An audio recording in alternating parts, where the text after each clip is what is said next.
المهدية كانت العاصمة الأولى للفاطميين في إفريقيا. الفاطميون أسسوا المهدية.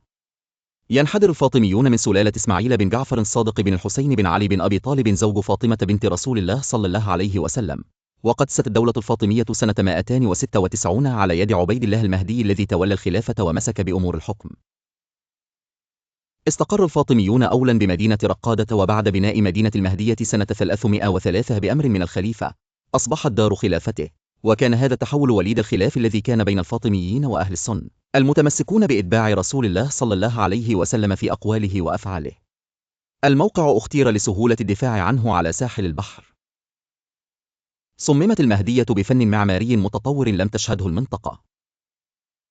كان للخليفة الفاطمي قصور وأسوار لحماية المدينة. المهدية أصبحت مركزا للتجارة والدين والعلم. المدينة جذبت الزوار والتجار من مختلف الأنحاء. تواجدت مساجد ومدارس علمية تعنى بالدين والعلوم. نفوذ الفاطميين توسع بفضل مركزهم في المهدية. القرصنة كانت مشكلة شائعة، والمهدي حمت سواحلها. المدينة استمرت بالتطور رغم التحديات الداخلية والخارجية. بالقرنين اللاحقين تراجعت أهمية المهدية تدريجياً.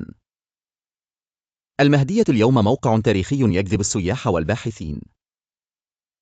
الأسوار والآثار الباقية تشهد على عظمتها السابقة. تعلم الأجيال الحديثة الدروس التاريخية من حكايات المهدية.